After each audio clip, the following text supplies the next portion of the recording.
کی روایت ہے، حضرت اللہ نے فرمایا کرتے تھے کہ اگر امت کے ایمان کو ابو بکر کے ایمان کے ساتھ تولا جائے تو ابو بکر کا ایمان زیادہ بھاری نکل آئے، یعنی ابو بکر کا ایمان ساری امت کے ایمان سے بھی زیادہ بھاری، اس لیے کہ امت کا ثواب کس کو ملے گا؟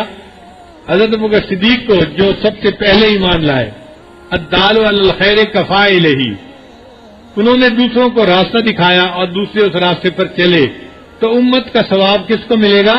ابو بکر صدیق کو۔ تو امت کا ایمان تولا جائے تو امت کا ایمان تلے گا، اور ابو بکر صدیق کا ایمان تولا جائے تو وہ امت کا ایمان جمع ابو بکر کا اپنا ایمان بھی تلے گا، تو ابو بکر کا ایمان پوری امت کے ایمان سے زیادہ بھاری ہو جائے گا۔ پھر نبی علیہ السلام نے فرمایا، ما صب اللہ فی صدری الا وقد سببتہ فی صدر ابی بکر، اللہ نے جو میرے سینے میں ڈالا ہے میں نے اس کو ابو بکر کے سینے میں ڈال دیا ہے۔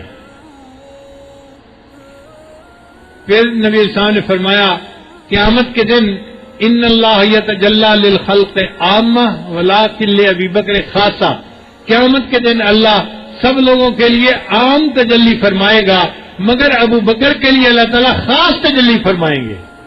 اس کا کیا معنی ہے؟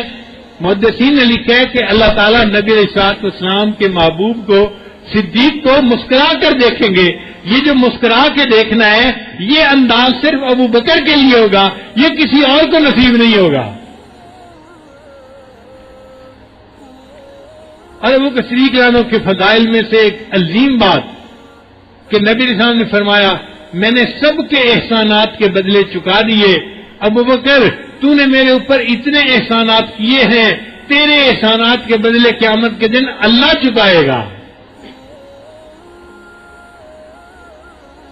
تیرے احسانات کا بدلہ قیامت کے دن اللہ چکائے گا۔